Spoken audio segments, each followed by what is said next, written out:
करते हैं board paper 2024 से क्वेश्चन नंबर 26 का ए पार्ट। तो इसके अंदर कह रहा है कि if the sum of first m terms of an AP is same as the sum of its first n terms where m not equal to n then show that the sum of its first m plus n terms is 0। तो जैसा कि हम जानते हैं जो सम of n terms होता है, जो हमारा फॉर्मूला है सम ऑफ n टर्म्स, ये होता है n/2 2a1 plus n-1 into D. ये हमारा सम ऑफ n टर्म्स का फॉर्मूला होता है जैसा कि हम जानते हैं। तो इस क्वेश्चन के अंदर कह रहा है कि sum of first m terms वो इक्वल है as same as sum of its first n terms के। मतलब जो sm है ये बराबर है sn के।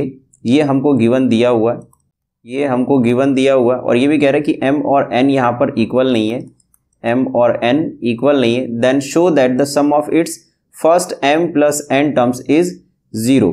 इसका मतलब है कि सम m प्लस n अगर हम करेंगे, यहाँ पे अगर m और n को अगर हम जोड़ेंगे तो ये आ जाएगा m प्लस n/2 और 2a1 plus m plus n minus 1। अगर हम इस फॉर्मूले से अगर इसको कोरिलेट करें तो जो यहाँ पर n है वो m प्लस n है, m प्लस n, तो ये हो जाएगा m प्लस n माइनस 1। वही चीज़ हमने यहाँ पे लिखा है और ये है d।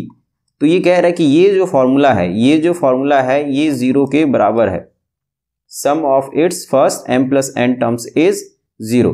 तो ये चीज़ हमको प्रूफ करना है। तो यहाँ पे अगर हम लेट कर लें कि जो a1 एंड d है be the first term and common difference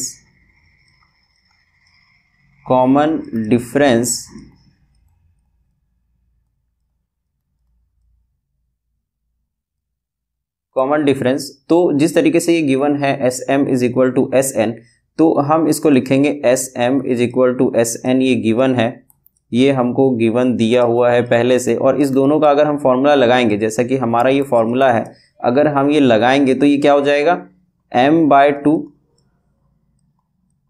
और 2a1 plus m-1 into D. और इस sn के लिए भी अगर हम फॉर्मूला लगाएंगे तो ये हो जाएगा n/2 फिर 2a1 plus n-1 into D. और यहाँ पे 2 से 2, क्योंकि ये डिवाइड में है तो ये कट जाएगा। और जो बचा है जैसे कि m, तो इसको हम अगर अंदर मल्टीप्लाई करें तो ये हो जाएगा 2ma1 और प्लस m² माइनस 1 और बाहर है d। एक्चुअली यहाँ पर m आ जाएगा क्योंकि m से हम अंदर ब्रैकेट के अंदर भी मल्टीप्लाई करेंगे। और इज इक्वल टू इसी तरीके से 2na1 और प्लस ब्रैकेट के अंदर अगर ये मल्टीप्लाई होगा तो ये हो जाएगा n² माइनस n और इसके बाहर d। तो यहाँ पे अभी इसको एक बार और मल्टीप्लाई करना पड़ेगा जिससे कि हमें ये चीज़ सही से दिखे। प्लस यहाँ पे अगर d को हम मल्टीप्लाई करेंगे तो ये आ जाएगा m² d minus md is equal to 2na1 plus n² d minus nd। तो अब हम यहाँ पर क्या करेंगे, जैसे ये जो 2na1 है और 2ma1 है, इसको हम सेम एक जगह पे रख लेंगे। जैसे 2ma1 और इधर अगर हम लेकर आएंगे तो ये आ जाएगा 2na1। इसी तरीके से ये स्क्वायर वाले टर्म इकट्ठे एक साथ, तो इसको हम अगर लिखें तो ये आ जाएगा m² d माइनस, क्योंकि इधर प्लस में है तो अगर इधर आएगा तो माइनस में, तो n² d हो जाएगा। और यहाँ पे है माइनस md, तो माइनस md। और अगर इसको इधर लेकर आएंगे तो ये आ जाएगा प्लस nd। और इधर कुछ भी नहीं बचा, इधर है 0। अब इसे हमें सॉल्व करना है। तो अगर हम इसको 2a1 को अगर हम कॉमन लें 2a1 तो ये आ जाएगा m माइनस n। और इसी तरीके से इसमें से अगर हम d कॉमन ले लें तो ये आ जाएगा m² माइनस n²। और यहाँ पे डी अगेन अगर हम कॉमन लेंगे तो ये आ जाएगा m माइनस एन, क्योंकि इधर हो जाएगा माइनस एम डी और माइनस माइनस इधर हो जाएगा प्लस, और N D is equal to 0। और सब में से अगर m माइनस एन अगर हम बाहर निकालें तो ये आ जाएगा 2a1। इसमें से अगर हम m माइनस एन को अगर हम बाहर निकालेंगे तो ये आ जाएगा m प्लस एन, और इसके बाहर हो जाएगा d, क्योंकि यहाँ पर देखिए जैसे m square minus N square है तो इसका फॉर्मूला होता है m square minus N square का m माइनस एन और m प्लस एन। तो अगर हम इसमें से m माइनस एन को अगर हम बाहर निकालेंगे तो ये बच जाएगा। तो वही चीज़ हमने यहाँ पर लिखा है m प्लस एन, क्योंकि इसका m माइनस एन बाहर है। तो अभी इसको मैंने समझाने के लिए लिखा था तो इसको मैं इरेज कर लेता हूँ। यहाँ पे ये जो m माइनस एन है ये बाहर चले जाएगा तो इधर बच जाएगा minus D is equal to 0।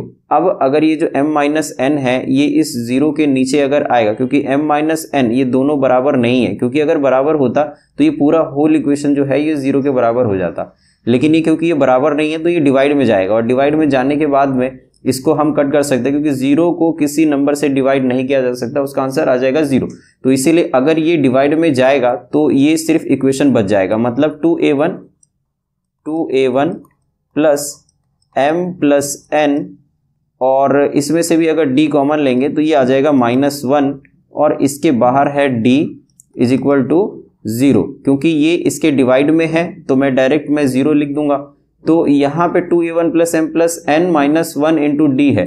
अब यहाँ पे अगर हम अपने पहले जो हमको प्रूफ करना है, जो हमको ये चीज प्रूफ करना है, टू प्रूफ कि m प्लस n जो है s m plus n is equal to m plus n by 2 और 2a1 plus m plus n minus 1 into D ये 0 के बराबर होता है। तो यहाँ पे अभी ये जो पार्ट है जो ब्रैकेट के अंदर है ये पार्ट हमारे पास में है, बट इसके जो बाहर m प्लस n बाय 2 है ये हमारे पास नहीं है। तो हम क्या कर सकते हैं, दोनों तरफ मल्टीप्लाई कर सकते हैं, multiply both side by m plus n upon 2। तो इधर अगर हम देखें तो ये हो जाएगा m प्लस n बाय 2 और ब्रैकेट में as it is 2a1 plus m plus n minus 1 और इसके बाहर है d और इज इक्वल टू, अगर हम इधर मल्टीप्लाई करेंगे तो 0 है तो ये 0 ही हो जाएगा, तो इसको कोई भी फर्क नहीं पड़ेगा। या अगर ये इधर है इसको अगर 0 के नीचे लेकर आएंगे तो भी 0 ही हो जाएगा, तो इससे कोई फर्क नहीं पड़ेगा। बट जो हमारा आंसर है, जो हमको प्रूफ करना है, ये बन जाएगा। तो मतलब इसी पार्ट को हम कैसे लिख सकते हैं, एस m प्लस n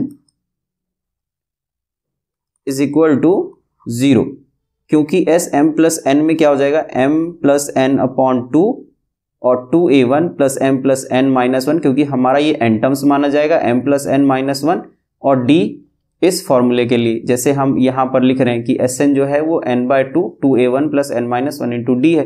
तो इसको अगर इससे कंपेयर करेंगे तो m प्लस n, जो भी यहाँ पर ये n है एक्चुअली में क्या है, ये m प्लस n है। तो इस वजह से यहाँ पर इस पूरे फॉर्मूले को, पूरे इक्वेशन को हम s m प्लस n लिख सकते हैं, और क्योंकि ये 0 के बराबर है तो ये 0 के बराबर ही रहेगा। तो यहाँ पे therefore s m plus n is equal to 0 ये प्रूव्ड हो गया।